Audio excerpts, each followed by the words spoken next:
Hey everyone!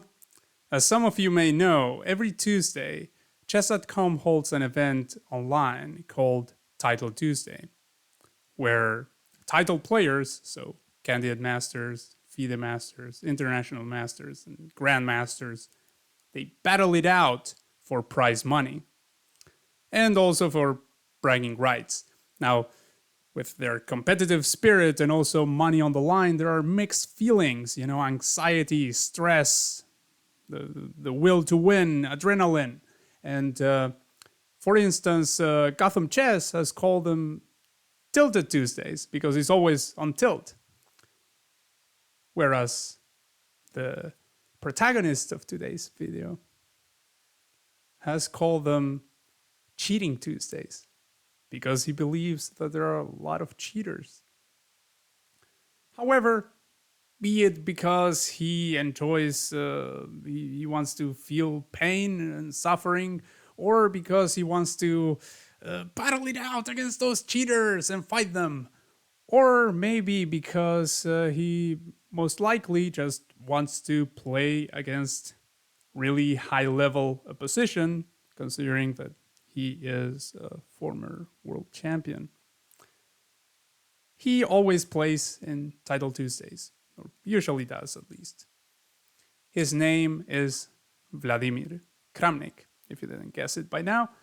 And in today's video, he goes against none other than Magnus Carlsen, the best chess player in the world.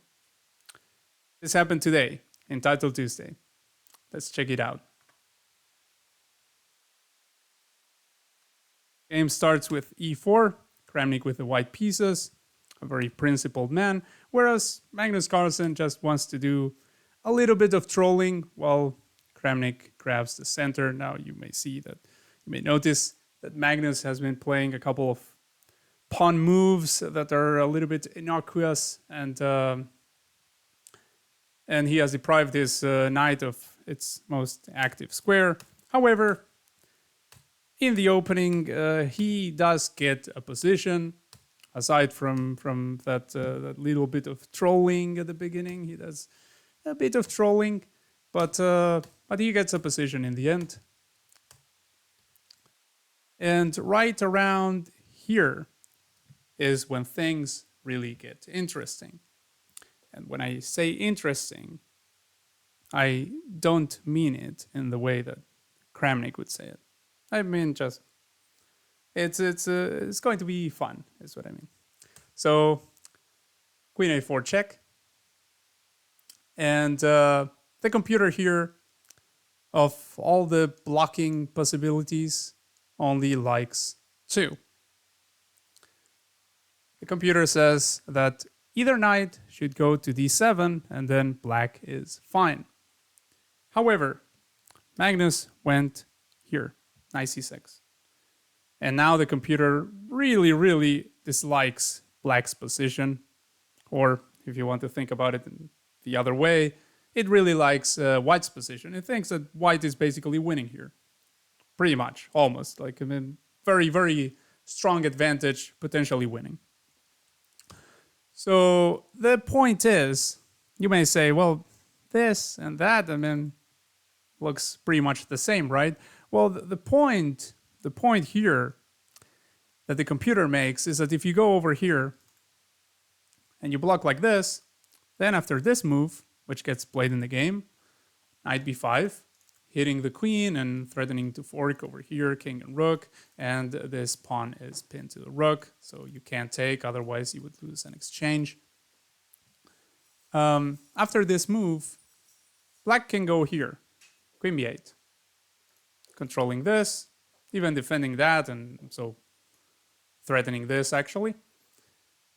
But after knight d4 here, yes, white has a nice position, but there's no knight over here. There's no knight that gets hit by this one. So black is fine. However, in the game, when this gets played, knight b5, exclamation mark, happens. The chess.com analysis will give an exclamation mark whenever whenever a move gets played that takes the most advantage of the position and keeps like let's say you have a winning advantage, then it keeps that winning advantage. Or if you have like only one move that makes a draw, you keep it, and it's basically the only move that does so. That's why chess.com gives it an exclamation mark. And so here you can't take the knight because in that case Kramnik would just take the rook again, and all these threats are present again. And if now the queen went to b8, which isn't what happened in the game, if this happened, then after knight d4 this knight would get hit. This would be the big difference compared to the line I just showed you. Now this is hit twice and pinned. So if you try to, let's say, break the pin like this, then after takes, white's position is much preferable. And the computer basically thinks that white might be winning already. But Magnus Carlsen didn't go there. He didn't play queen b8, which is one of the preferred evils in this position. Instead, he went queen d7, and Kramnik spotted the punishment for this right away. He went bishop f5, hitting the queen. This gets a double exclamation mark because you're basically sacrificing a piece for your combination, and it's the only move that really exploits white's now completely winning advantage. And the point is that after here, what Magnus should do in order to try to last a little bit longer, but still he would be completely dead lost, would be going over here, like retreating with the queen and accepting that the opening didn't go his way and he's in dire straits, but there's not much that he can do about it at this point. Instead, he just says, well, you know what, I know that this is over, so I'm going to just take this bishop and you know, and be done with this.